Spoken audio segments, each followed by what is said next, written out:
आप देख रहे हैं पैल हेल्थ कॉन्सेप्ट। चैनल को सब्सक्राइब कर बेल आइकन अवश्य दबाएं।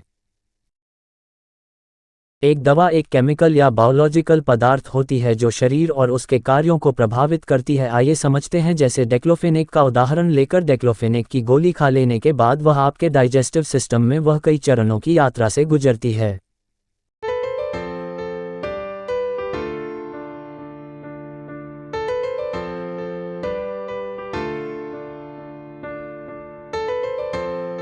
पहला चरण अवशोषण। डेक्लोफेनेक की गोली खाने की नली से होकर पेट तक पहुंचती है, जहां ये बहुत छोटे छोटे कणों में विभाजित हो जाती है। इन कणों का अलग काम होगा। छोटी आंत यानी स्मॉल इंटेस्टाइन में पित्त में अभिनाष्य के स्राव इन कणों से मिल जाते हैं। स्मॉल इंटेस्टाइन यानी छोटी आंत में सिलबट्टे होती है, जिनकी वजह से आंत की ज्यादा सतह भोजन के संपर्क में आ पाती है। इन सिलबट्टों पर अंगुलियों के आकार की छोटी छोटी बनावटें होती है, जिन्हें विलस कहा जाता है। हर विलस में बिलट कैपिलरीज होती है। विलस पोषक तत्वों जिन्हें इनमें हरे रंग में दिखाया गया है, उनको अवशोषित करके इन कैपिलरीज को दे देते हैं। दवा का अवशोषण तब होता है जब ये खून में प्रवेश करती है और पूरे शरीर में फैला देता है।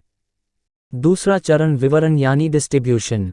खून प्लाज्मा में अल्वेमिन नामक अणु होते हैं। जब अल्वेमिन पोषक तत्व से जुड़कर उन्हें पूरे शरीर में पहुंचा देता है, उसी तरह दवा में भी जुड़ जाता है। यहाँ आप डेक्लोफेनेक के अणुओं को अल्वेमिन से जुड़ते हुए देख सकते हैं। डेक्लोफेनेक को जो भी अणु अल्वेमिन से जुड़ जाते हैं, उन्हें लिवर फिल्टर करके बाहर निकाल देता है। केवल शेष डेक्लोफेनेक के अणु फैलकर अपना काम कर पाते हैं।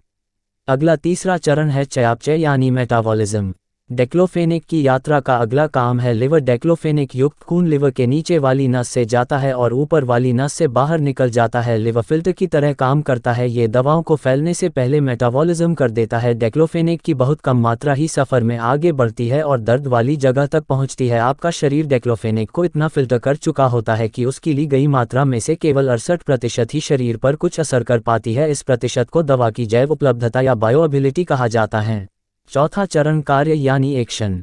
अब हम उस जगह पहुंच चुके हैं जहां स्किन के टिश्यू को चोट लगी है। स्किन टिश्यू यहां पोस्टलग्रांड नामक एक केमिकल बना रहे हैं जो सूजन पैदा कर रहा है। पोस्टलग्रांड स्क्रीन में मौजूद उन नस को भी संदेश भेज रहा है जो दर्द का एहसास होने का जिम्मेदार होती है। डेक्लोफेनेक के अणु यहां खून माध्यम से पहुंचकर पोस्टेनलग्रांड को बनाने से रोक देते हैं। इससे सूजन कम हो जाती है और दर्द का एहसास कम हो जाता है, यानी डेक्लोफेनेक अपना काम कर दिया। आखिरी और पांचवा चरण निकास।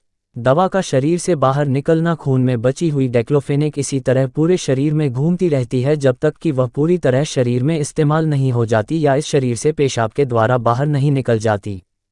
आप देख रहे हैं पैल हेल्थ कॉन्सेप्ट। नए नए वीडियो पाने के लिए चैनल को सब्सक्राइब कर बेल आइकन अवश्य दबाएं।